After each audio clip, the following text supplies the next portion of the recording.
Hello friends, come with me for a walk around the farm and we'll see what the animals are up to this morning. I moved to New Zealand from America 39 years ago and I've been here ever since, except for 2 years spent living in Montana. My first impression of New Zealand was how green the hills and countryside were. I thought I'd arrived in the Emerald City like Dorothy in The Wizard of Oz.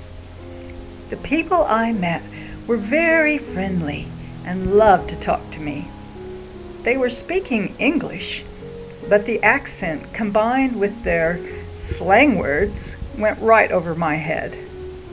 I could only smile and nod for the first 3 months because I had no idea what anyone was actually saying to me.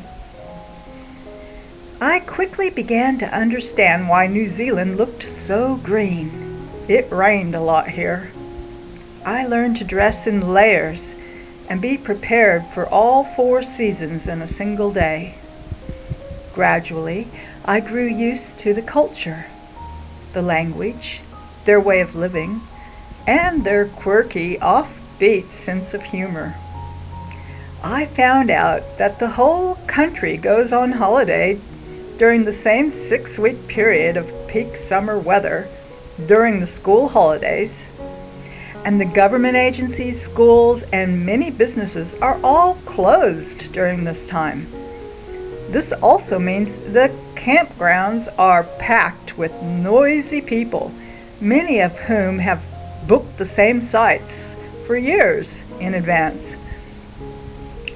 I met my husband, started a family, made friends at church and through my hobby of horse riding. One of the great things about New Zealand is that maternity care is free.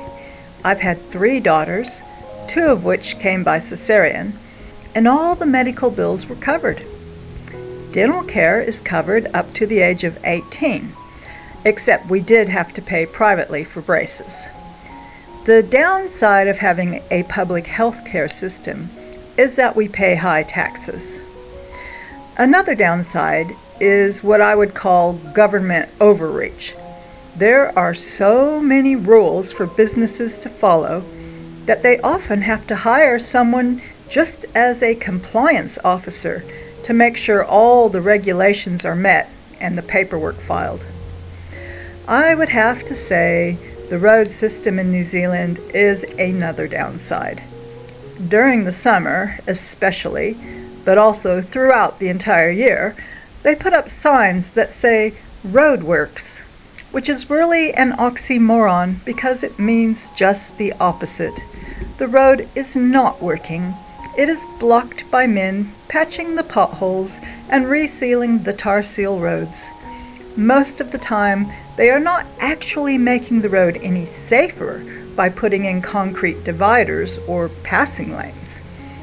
I consider the road repair system to be in desperate need of a complete overhaul. There are things that I really miss about America. My family, of course, and spending Thanksgiving and Christmas with them, as well as missing out on all the birthday parties and family get-togethers.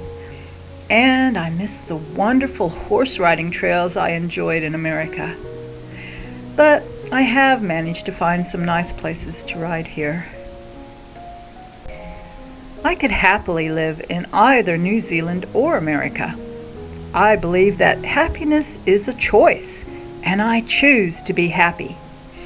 I'm a bit like a weed that can bloom wherever it is planted.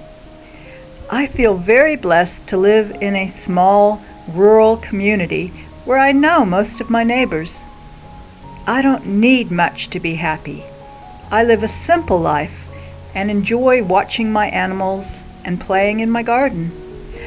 I do feel like I am living my dream life, but it's not about the country I live in, but about living close to my children and grandchildren. I do regret that my own parents and siblings live so far away. So friends, wherever you live, bloom where you've been planted. And thank you so much for watching. God bless you. And until next time, happy trails.